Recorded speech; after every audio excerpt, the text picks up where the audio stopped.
Knowing show. I am your host, Christene Marie, and I am so privileged to be joining you here tonight. Tonight, we are diving into a topic around how to walk in your power, how to really become the fullness of who you and I can be. There's a lot of folks who don't even know this concept exists. And frankly, I didn't really know it myself until about 4 years ago. And this concept of walking in your power, at first blush, for me, I was like, I have no idea what you mean. I have no idea. Um, I have no idea what that even would look like for me. And so, where and how this kind of came about was effectively this afternoon. Just to give some context about why I wanted to talk about it tonight. I've been hosting the Knowing Intensive for a couple this weekend. We had our first session yesterday, our second session today, and then we'll be meeting again tomorrow. And one the gentleman is 65 years old and the woman is 59 years old. And they're both committed to moving through this intensive for the purpose of knowing who they are, where they're headed, their vision, and really growing, like identifying who do I need to become in order to fulfill this mission. And one of the things, or this vision rather, for their lives, one of the things that I asked them, because in order for us to get to the future forward visioning, we do have to look back. And one of the things that I asked them was, would you look back in your key hallmark moments in your life? So in childhood, in your marriage, with your parents, who did you need to become in each one of those dynamics? In childhood, just broadly, with your parents, and then also with your partner, who did you need to become to be loved? And they were both answering this question, and I decided to answer it myself. And I realized, I for me in my current relationship, I realized my answer was I need to walk in my power. And I started musing on that because it's not that I wouldn't be loved per se, but there's actually been a season in my current relationship where I haven't been in my power. And that had negative, very negative ramifications in our relationship. Because when you start off in relationship one way and then you kind of dip out of it, the other person is like, what is going on? I'm not having a consistent experience with you. And so as I started leaning into this concept, I realized how important it is that every single person addresses this question for themselves. How do I walk in my power? And what does that even mean? So I want to start with how I define that. And frankly, I'd love to hear in the chat too, how do you guys define walking in your power? Like, what does it look like, sound like for you? And so in order for us to kind of first define that, I thought of this a couple years ago where it was very clearly like, okay, this is who I am when I'm not healthy, and this is who I am when I am healthy. And beyond just healthy, this is who I am when I am like on. It's like you've got the all the light switches on in the house. The house is electric. You're on fire. And that's what I mean when I'm saying walking in our power, where we're clear-minded, we know where we're going, we know who we are along the way. We've got, so our direction is clear, our identity is clear. And man, there's alignment and you're powering forward. And there's a confidence that comes with that. When we talk about kind of KPIs, key performance indicators that help us dictate and know when we are walking in our power, I think confidence is actually really one that is aligned with that. The other night we were talking about how to know if I'm heading in the right direction. And some of the KPIs, those indicators, we talked about the emotional indicator, the intellectual indicator, and even the spiritual indicator of helping us know when we're walking in the right direction. And so emotionally, we talked about peace. I am at peace internally, and that's an indicator for me that I'm heading in the right way. I have clarity intellectually. Sometimes we talk about brain fog and we just feel mentally cloudy. So when I am intellectually clear, that's another indicator that I'm heading in the right path. And then finally, spiritually, when I'm actually operating from a place of hope, like I think that, man, I feel good about where I'm going. I have hope that this is going to yield the outcomes that really is going to help us propel on the way forward. And it's also an indicator that I'm on the right track.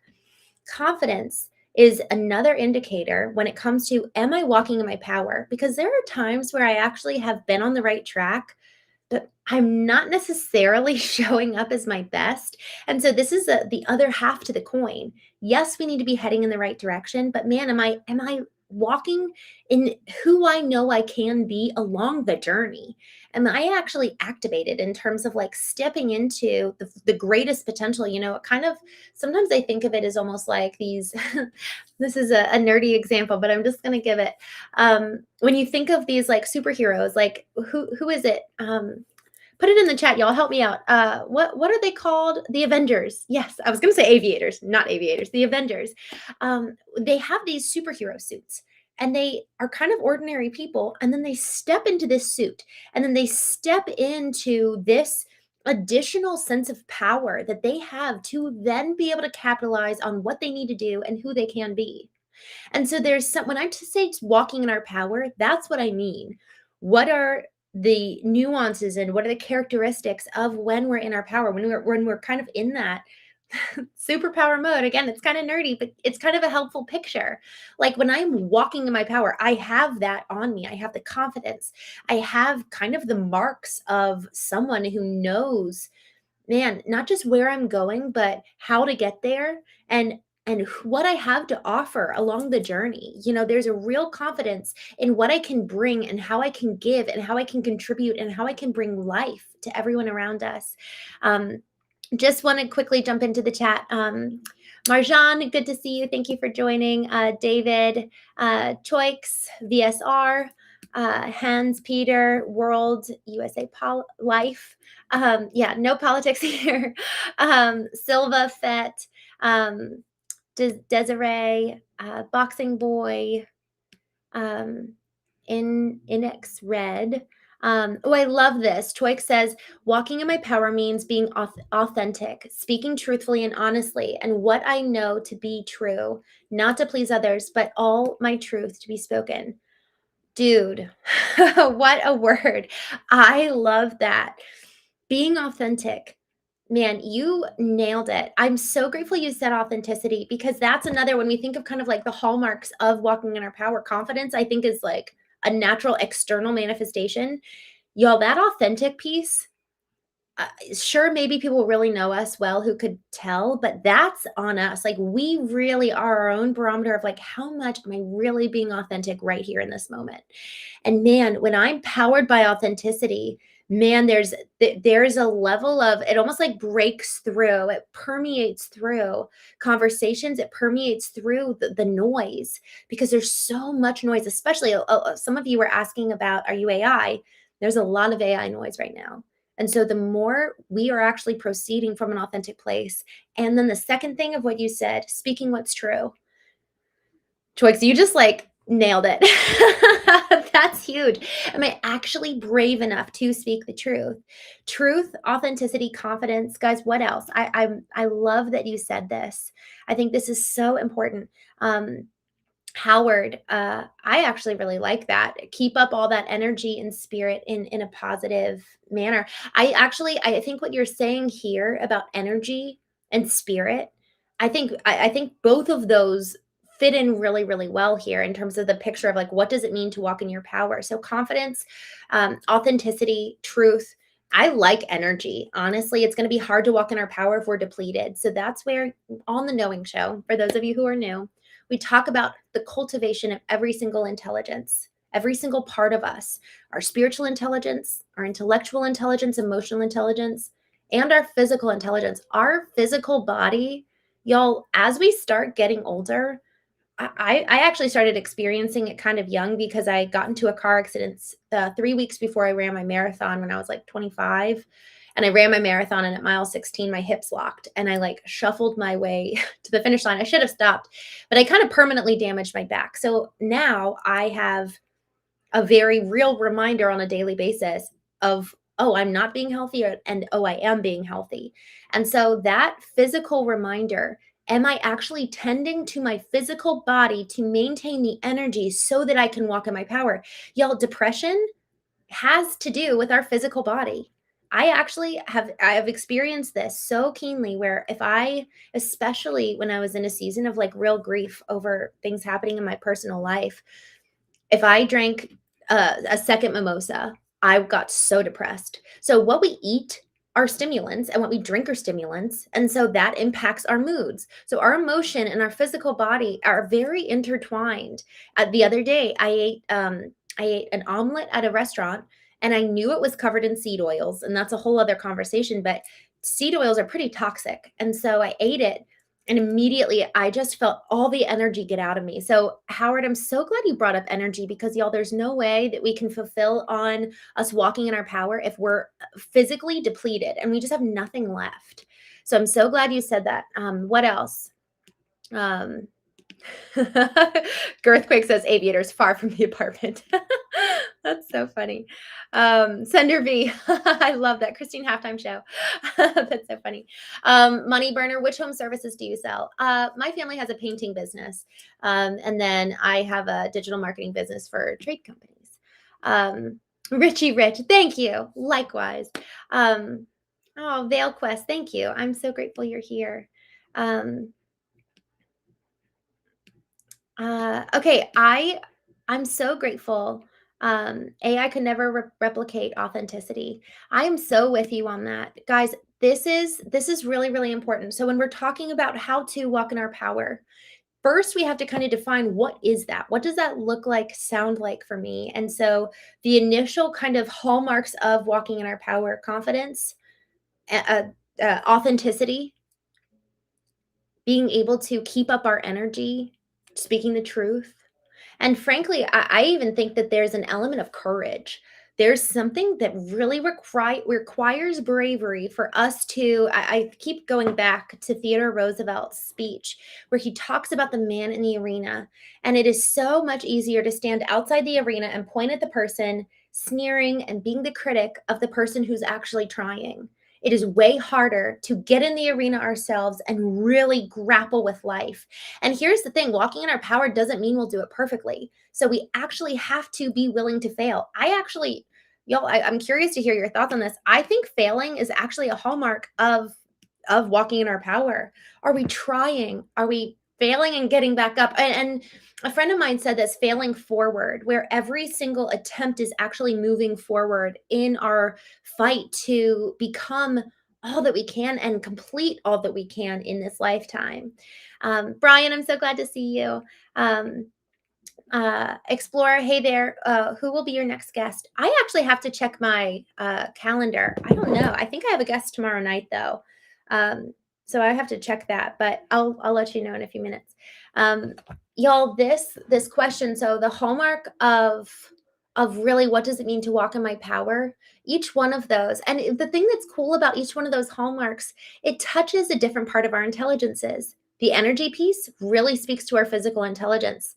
The confidence, man, confidence, I'm identity is a big one. Do we actually have confidence in who we are and what we can offer the world? Because if we're not, if we're not confident in that, if we don't know really who we are, well, we can't be authentic to begin with. And then we have nothing really to have confidence in. And so then when we actually start, okay, then how do I activate this? All of that is predicated on these hallmarks. So number one, knowing what health looks like for us. I host different retreats. And so one of my favorite questions I love to ask at the Knowing Retreat is I love having people, all of whom are attendees, they will take this question. Oh, sorry, I just kicked my little table. They will have to ask their friends, people that they really trust, and they'll have to ask them these questions. One, how would you define me in health? What does health look like for me? Two, what does unhealth look like for me? And then three, what's the percentage that I'm operating in either one? And y'all, that is really, really, really helpful for us because health is like the baseline. Like we were talking about this earlier, there's a difference between being unhealthy versus healthy and then walking into our power, like putting on that Avenger suit, like stepping into the fullness of who we can be. Sometimes being at home with our family, we can really be in our power, but maybe that's more of kind of where it is in that healthy, neutral baseline.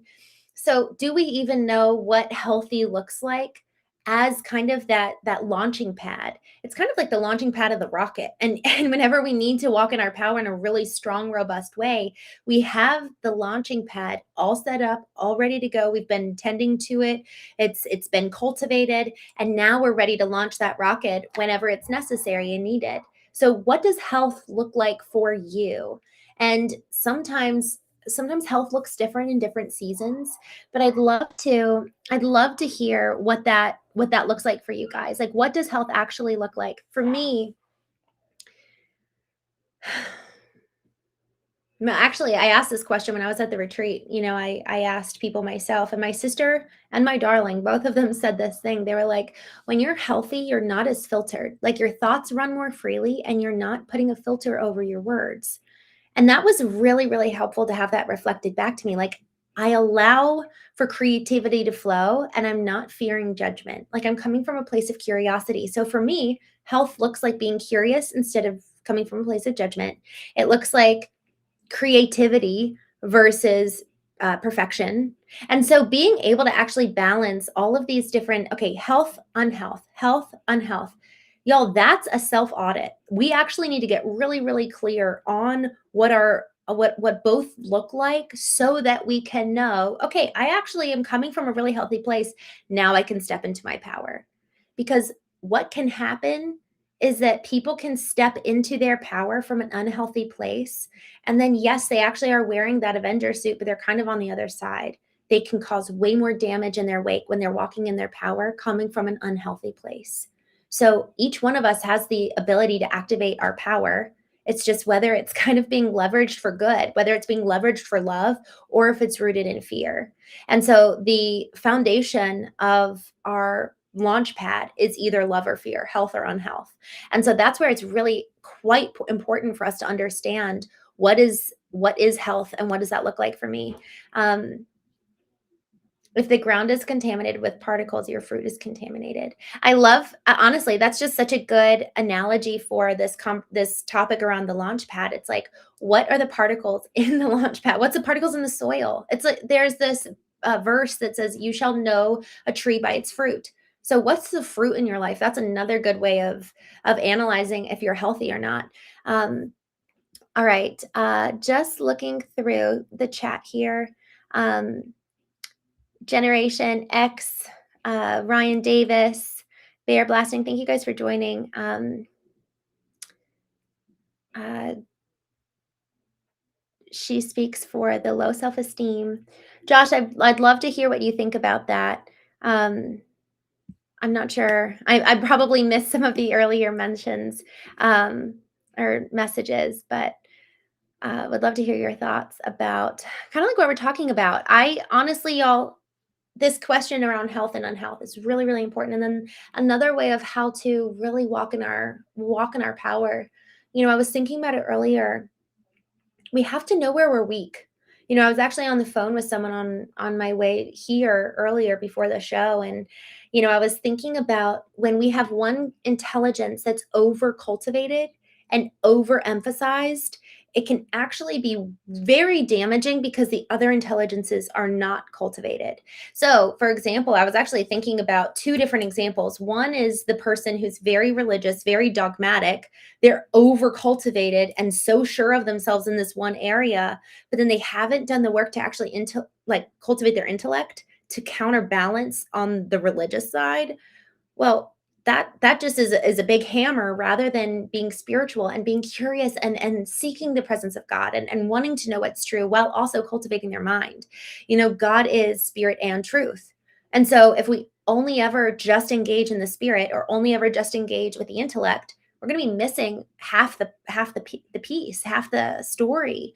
So it's the cultivation of the spirit and the truth. And then for others, when man, all you do is cultivate emotionally, and then you don't actually take time to cultivate your mind, or maybe you don't take time to cultivate your body, well, you're wasting away physically. But I mean, I guess it's good that you can handle relationships, but what about your physical body? You're literally not taking care of yourself and you're harming your body. So the over cultivation of just one intelligence is actually really dangerous. And so if we're not paying attention to where we're weak or where we really need to improve one area, we end up being way it's like we're not just overdeveloped in one area, we're just way off balance.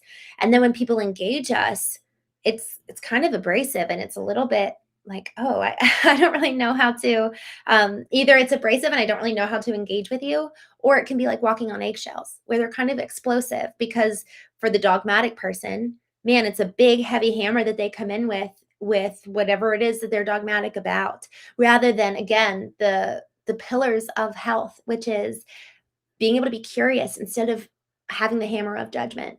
Um, I'm just looking through here. Major Puzzle says, health is being a Seahawks fan tonight. I love that. Um, um, Kick it with Grimace. I'm not sure. I'm trying to understand what some of you guys are saying, but I think I'm lacking some of the context.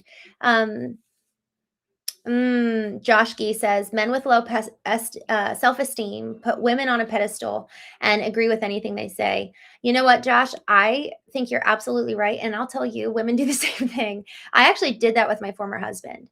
Um, Man, I put him on a pedestal, and everything he said was right, and to the point that I actually lost access to my own intuition. So it was very dangerous, and I think whoever we are can really I think it's regardless of gender. Um, it can be really, really dangerous. And frankly, it's also so much so dependent on like where have I been wounded in the past? Where do I actually need love and tender care? Where do I need healing? And then we'll put people on a pedestal to meet our needs in that way. So actually where and how we put people on a pedestal can actually be a mirror for us to reflect back our own wounding and like what's happened to us. Um, John Wisdom, thank you. I love those emojis. um,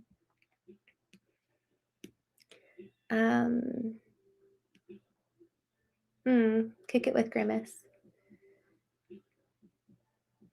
Oh, I don't know what you mean. I'm sorry. Maui, it's called Too Righteous. We evolved. I don't know what you mean. I'm sorry. I'm checking in with the chat, and I think I'm missing some of the context. Religion was designed to give humans a moral compass. Uh, I I'm curious to hear y'all's thoughts on this. I find that relationship actually does so much more for me in terms of guiding me than religion itself. I think initially that there's so much good that can come from religion, but a lot of times it can turn into dogma, whereas relationship that's derived can be so powerful. So I'm curious to hear your thoughts there. Um, how do you stop self-sabotaging? Mm. How do you stop self-sabotaging? I legit feel like I'm given, what I've oh, sorry, I lost it. Um, okay, so Sony Rose Ross says, "How do you stop self-sabotaging? I legit feel like I'm given what I've always wanted and throw it away, now unemployed at 27 years old." Well, first, thank you for being so honest. I really, really respect that. One of the biggest things that has really helped me, Sony, is to understand why. Why am I doing it? Like, what is the actual genesis story, genesis moment? What's the originating moment in my life where I actually started feeling the need to do that? And a lot of times it's from childhood. And so I have found that by going back and actually digging up some of those roots, it has been so helpful for me to really understand, and then I can it's like the old program. What's the old program that's there? What do I need to undo? What do I need to kind of dismantle? And then I can start implementing new systems. But if we try to put a new program on top of an old one, our body is always going to revert back. And I mean, honestly, what ended up happening for me personally was my former husband and I got married. We both agreed that we both loved our parents, but we didn't want a marriage like theirs. And so we both agreed we didn't want their old marriage or their marriages, but we didn't set a new target. So we ended up just making a whole big, 360 rather than a 180 lateral change. We ended up making a whole big loop. And so with self sabotage, until we do the work to really understand, like, why, what is up with this old program? What's it rooted in? What happened? What's the why here? And then also do the work to set a new target of, well, okay, well then how will I engage when I am given what I want? So I would start there, and I'd be super curious to hear, if that's helpful or not. Um, Tin Mole, no, I don't put my wife on a pedestal. Good job. I'm glad you don't. I think the pedestal is probably the most dangerous place for anyone to be. Um, YouTube Live has the stereotypical type of man, usually not too intelligent and very hypersexual because they have low self-esteem and self-respect. That's so sad. Joshki, I've got to tell you, I've had some incredible men in these conversations. Um, they're really, really brilliant. And I've had incredible women here too. So I don't know. I hope not. I've had a different experience, but I don't know. Maybe, you know what it could be, and I'm sure there's nothing that's hardly ever is there anything that's like absolute and like it's always this way. But I wonder if partially it's the channels, where people, if one channel in particular tends to attract a certain group. I've been really grateful for the intelligent people who have come on here and are kind of like part of this tribe. Um, Thomas Johnson, thank you. I love them too. He said, I liked your earrings. Um, Maui says, know your worth. Oh, I love that. Yes. How to stay in your power, how to walk in your power. Know your freaking worth. I'm so glad you said that. Oh my gosh. That's so good. Be spiritual. Ryan Davis says, be spiritual. Religion is what separates people. Mm.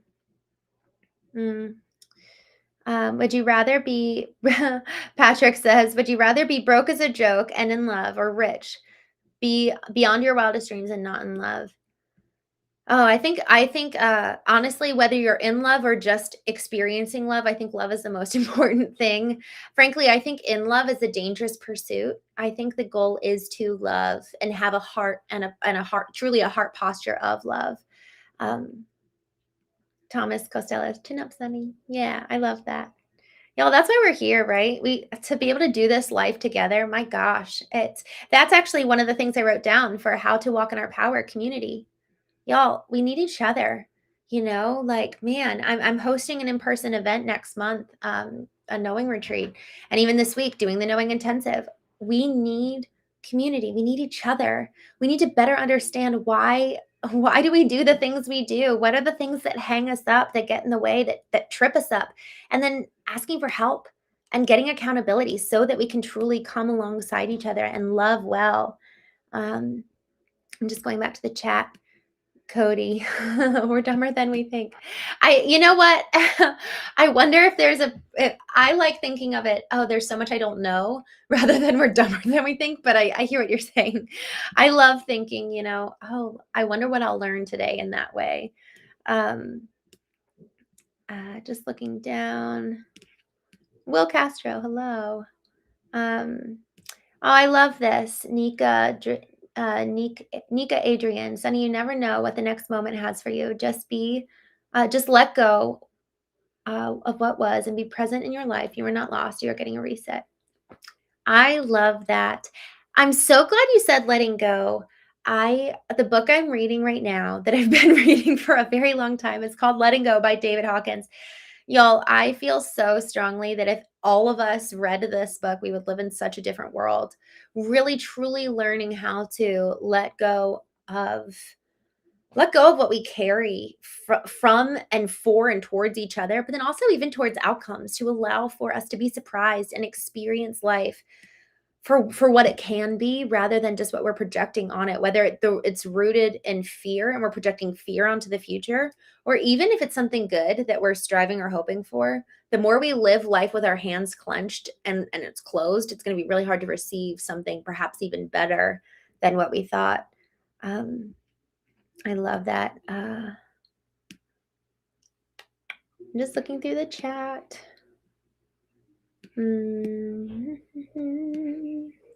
Thomas Costello, believe in love. I love love. And it's, Tony, tell me what you mean about this. Tony says love isn't healthy these days. Okay, and this is where clarifying terms is so important. What does love mean? So love, I'm so glad we're talking about this. In May of last year, I went on this whole like deep dive into love because I was feeling very like, hmm, what's the right word? I was feeling honestly rather disillusioned because I was considering how much I loved my husband and we had such an unhealthy marriage. And so I was wondering, did I even love him in the first place? Like what did I feel towards him? And so as I dove into love, I realized that the Greek, when you examine love, there's 7 different definitions of love in the Greek language. And so in the English, we just try to comprise all of those 7 into one word, love. And oh my gosh, of course we're going to do it poorly. There's 7 different forms. And so I'd love to let's do a show about that. Maybe we'll do a show this week. Also, I needed to tell you, I'm sorry. I missed it. I needed to tell you who's on deck for tomorrow's show. Oh, I don't think we have anyone for tomorrow's show. Let's talk about love tomorrow night. Y'all tell me if that sounds interesting to you. 7 different types of love. I freaking love that. Josh Gee, even yeah, platonic love and being in love are very different and people find it hard to differentiate, I think. I completely agree. Tell me if you guys would be interested in that topic. I think this is so important because I think actually love is pretty much the basis of life. Um Al 𝐤𝐸𝐸. Did you have jaw surgery before? No, I did not. Um what Maui says, what you project is naturally what you will receive. Remember that, guys and girls. What a word. AJ Alberto says, all love. Yes, I love that. Rules for radicals. Ooh, I'm writing this down. Rules for radicals. Okay. How I would never put those two together. That's cool. Ryan Davis, live in grace. I love that. Some guy. Oh, I hope you're kidding, but thank you. Joshua Brown, look into contemplative prayer. Is that a book, Joshua? I'm writing that down too. I love these book recommendations. Y'all, the last few nights I've been getting told up with people quoting Christopher Adams, specifically quoting Stoicism to me and the great Stoics. And I'm like, I am blown away. Someone was quoting Shakespeare the other day. I was like, dang, we got a smart group. Oh, Elijah, thank you. Patrick Crow. Yes, they help me see the future. Ryan Davis, love is a sacrifice. Oh, my goodness. You have no idea what that phrase holds for me specifically. Maybe we'll talk about that tomorrow night. Oh man, I actually will write that down. Can you guys tell me actually, would that be interesting to have a show around love tomorrow? I know that I actually don't know. I don't think I've ever done enough. Oh no, I did one show. I think after I was doing this exploration, but I'd love to do that. Love is sacrifice. I want to talk about that tomorrow night, but can you guys tell me if that would be interesting to you? Love is best understood through grace. I love that, Joshua. Brian C, thank you. I'm so glad you're here. You're actually one of the men I was talking about when I said we've got a lot of intellectual smart men here. Dado, real love is not cheating women. I would agree with you. I think you're spot on. I think whatever I'm feeling is right now is love. Elijah, I think the that isn't that how we always want to be feeling. You know, that feeling of love, that feeling of honestly, there's a peace. There's almost like a sigh of relief that comes when we're feeling love. I'm just so grateful. Love equals grace. Patrick Grow. I think everybody can answer that question. He says, what did the world do to you? Y'all, isn't that so interesting? You know what I wonder? Okay. I just got musing with that question. So we were talking earlier about how walking in our power is effectively stepping into that Avenger suit.